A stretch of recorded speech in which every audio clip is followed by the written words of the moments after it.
तो अब आगे देखिए बेटा, तो अब हमारे पास है प्राथमिक बाजार और जो हमारे पास गौण बाजार था, यानी जो द्वितीयक मार्केट थी, द्वितीयक भी बोल सकते हो या तो द्वितीयक, ठीक है ना। तो द्वितीयक बाजार जो है इसके बीच में अंतर क्या है, ठीक है।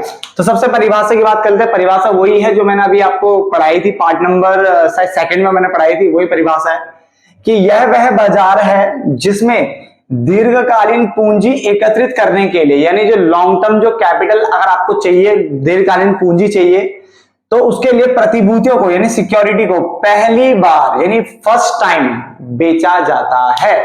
तो उसने बोला यह वह बाजार है जिसमें दीर्घकालीन पूंजी एकत्रित करने के लिए, यानी जो लॉन्ग टर्म कैपिटल लेने के लिए प्रतिभूतियों को पहली बार क्या किया जाता है, बेचा जाता है, कोई दिक्कत नहीं आता। जबकि यह वह बाजार है जिसमें पूर्व निर्गमित, ठीक है ना, निर्गमित प्रतिभूतियों का क्रय विक्रय किया जाता है। पूर्व निर्गमित का मतलब मैंने बताया था आपको लास्ट पार्ट में कि ऐसी सिक्योरिटी, ऐसी प्रतिभूति जो पहले से ही जारी है। इसका मतलब अगर कोई सिक्योरिटी पहली बार जारी होती है तो वो प्राथमिक होता है, और कोई सिक्योरिटी एक बार जारी हो चुकी है उसके बाद वो 2 बार 3 बार 10 बार चाहे कितनी बार भी होते रहे फिर वो गौण के अंदर आ जाती है। तो पहली बार फर्स्ट टाइम इशू होगा, तो यहाँ फर्स्ट टाइम के बाद जितनी बार भी होगा सब गौण के अंदर आएगा, यानी द्वितीयक मार्केट के अंदर आएगा। क्या आएगा, द्वितीयक बाजार। में लिख देता हूं, द्वितीयक भी बोलते हैं इसको, द्वितीयक बाजार, ठीक है ना। तो द्वितीयक बाजार भी इसको बोलते हैं। तो उसने बोला यह वह बाजार है जिसमें दीर्घकालीन पूंजी को एकत्रित करने के लिए प्रतिभूतियों को पहली बार बेचा जाता है। यह वह बाजार होता है जिसमें पूर्व निर्गमित प्रतिभूतियों का क्या किया जाता है, क्रय विक्रय किया जाता है। नहीं, ऐसी प्रतिभूतियां जो पहले से ही मार्केट में थी, पहले से ही मार्केट में थी, उसमें इसमें आप क्या था, व्यवहार किया जाता है, नहीं क्रय विक्रय किया जाता है। क्लियर हो गया। पॉइंट नंबर 2, निर्गमन की बात करें। निर्गमन मतलब होता है इशू, जारी करना। तो उसमें प्रतिभूतियों, इस बाजार में प्रतिभूतियों का निर्गमन किया जाता है, यानी प्रतिभूतियों का निर्गमन यहाँ पे होगा, इशू होगा। जबकि यहाँ पे प्रतिभूतियों का निर्गमन नहीं किया जाता, क्योंकि यहाँ पे तो ऑलरेडी वो निर्गमित ही है, पहले से इशू हो रखी है मार्केट में, ठीक है ना। बल्कि पहले से निर्गमित प्रतिभूतियों का, यानी जो पहले से ही निर्गमित हो रखी है, इशू हो रखी है प्रतिभूति, उनका यहाँ पे क्या होता है, सिर्फ क्रय विक्रय होता है। क्या होता है, क्रय विक्रय होता है। समझ में आता है। पॉइंट नंबर 3, पहले या बाद में।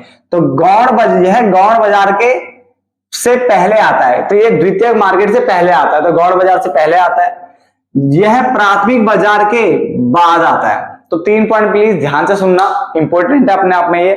पहला, यह वह बाजार है जिसमें दीर्घकालीन पूंजी को एकत्रित करने के लिए प्रतिभूतियों को पहली बार बेचा जाता है। जबकि यह वह बाजार है जिसमें पूर्व निर्गमित, यानी जो पहले से ही इशू, यानी जो निर्गमित सिक्योरिटी है, प्रतिभूति है, उनका क्रय विक्रय किया जाता है।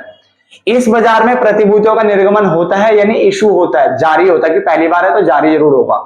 इसमें प्रतिभूतियों का निर्गमन नहीं होता, इशू नहीं होता, क्योंकि वो ऑलरेडी इशूड होती है, ऑलरेडी इशूड होती है। बल्कि पहले से जो निर्गमित जो प्रतिभूति होती है उनका यहाँ पे क्रय विक्रय किया जाता है। ये वाला प्राथमिक बाजार गौण यानी द्वितीयक बाजार से पहले आता है, और यह बाजार जो प्राथमिक बाजार है उसके बाद में आता है। समझ में आता है। पॉइंट नंबर 3, क्रय विक्रय। इस बाजार में निवेशक केवल प्रतिभूतियों का क्रय कर सकते हैं, यानी इस बाजार में जो आपके जो निवेशक है, इन्वेस्टर है, वो प्रतिभूतियों का क्या कर सकते हैं, क्रय कर सकते हैं खाली, ठीक है ना, यानी बेच नहीं सकते, खरीद सकते हैं, ठीक है ना। जबकि इस बाजार में प्रतिभूतियों का क्रय विक्रय दोनों ही होते हैं, दोनों होते हैं। तो क्रय विक्रय दोनों देखने को मिलेगा। प्रतिभूतियों की कीमत कौन निर्धारित करेगा, तो यहाँ पे कंपनी के द्वारा, आप ऐसे भी लिख सकते हो, कंपनी के द्वारा प्रतिभूतियों की कीमत निर्धारित की जाती है, या फिर ऐसे लिख लो फिर कंपनी के प्रबंध द्वारा, यानी जो कंपनी का जो मैनेजमेंट है, कंपनी का जो मैनेजमेंट है वो यहाँ पे प्रतिभूतियों की कीमत को क्या करेगा, निर्धारित करता है। जबकि यहाँ पे प्रतिभूतियों की जो कीमत है वो मांग और पूर्ति के द्वारा, उनकी मांग और पूर्ति के द्वारा निर्धारित की जाती है। क्लियर हो गया। तो 3 पॉइंट में ऑलरेडी रिपीट कर चुका था, मैं बार बार रिपीट करता रहता हूं आपके लिए, ताकि आप बार बार समझो, सुनो और आपके दिमाग में बैठ जाए। 2 पॉइंट में दोबारा बता रहा हूं। क्रय विक्रय मैंने क्या बोला, इस बाजार में निवेशक केवल प्रतिभूतियों का क्रय यानी उनको खरीद सकता है। इस बाजार में प्रतिभूतियों का क्रय विक्रय दोनों ही होता है। प्रतिभूतियों की कीमत कंपनी के द्वारा या कंपनी के प्रबंध के द्वारा प्रतिभूतियों की कीमत निर्धारित की जाती है। यहाँ पे प्रतिभूतियों की कीमत जो है उसकी मांग तथा पूर्ति के द्वारा निर्धारित की जाती है। विशेष स्थान, इस बाजार का कोई विशेष स्थान नहीं होता, इस बाजार का अपना कोई विशेष स्थान नहीं होता, याद रखना। जबकि इस बाजार का विशेष स्थान होता है जिसे हम स्टॉक एक्सचेंज कहते हैं। क्या कहते हैं? स्टॉक एक्सचेंज कहते हैं। तो इसका अपना एक विशेष स्थान होता है, इसका अपना विशेष स्थान नहीं होता है।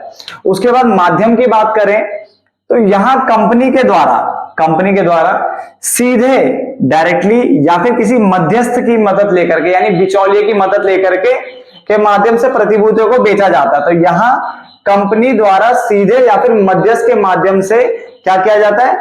प्रतिभूतियों को बेचा जाता है। जबकि यहां पे इसमें केवल निवेशक यानी जो इन्वेस्टर है वही आपस में प्रतिभूतियों का क्या करेंगे? क्रय विक्रय करते हैं आपस में। तो इसमें जो क्या होता है, इसमें पहली बार जारी होते हैं। तो जब पहली बार जारी होते हैं ना, तो उस टाइम पे एक तो कंपनी आ जाती है, कंपनी यानी कंपनी देगी, सिर्फ देगी, कंपनी लेगी नहीं कुछ, कंपनी को पैसा मिल रहा है बस, और शेयर सिर्फ देगी। शेयर क्या करेगी? देगी, खरीदेगी नहीं कंपनी। तो कंपनी ही जारी करेगी। तो एक तो कंपनी आ जाएगी इसमें और दूसरा निवेशक आ जाएगा, दोनों दो आएंगे इसमें, कंपनी आएगा और कौन आएगा? निवेशक। मैं इस तरह से लिख देता हूं आपके लिए। इसमें जो है यहाँ पे दो मिलेंगे आपको, एक तो मिलेगा आपका कंपनी, कौन मिलेगा? कंपनी, और दूसरा यहाँ पे कौन मिलेगा? आपका इन्वेस्टर, जिसको हम निवेशक बोलते हैं। तो दो जने देखने को मिलेंगे यहाँ पे। कंपनी जारी करेगी, सिक्योरिटी को इशू करेगी, निर्गमित करेगी, और निवेशक उनको खरीदेगा, तो इसे खरीद सकता है। और इस वाले में दोनों ही क्या होंगे? निवेशक, सिर्फ निवेशक देखने को मिलेंगे, यहाँ पे कंपनी नहीं आएगी बीच में। निवेशक क्या होंगे? जो सिक्योरिटी ऑलरेडी मार्केट में चल रही है, जैसे रिलायंस के शेयर है, किसी के शेयर है, कोई खरीद रहा है फिर बेच रहा है, कोई खरीदा बेच रहा है, इस टाइप का चलता है। यहाँ पे सिर्फ निवेशक आता है। कौन आता है? निवेशक आता है। ठीक है, तो यहाँ पे निवेशक आ गया, यहाँ पे आपका कंपनी निवेशक दोनों आ गए। क्लियर है? मेरे हिसाब से आपको समझ में आ गया होगा डिफरेंस, और फटाफट से नोट डाउन कर लीजिए। ठीक है, फिर आगे बढ़ते हैं।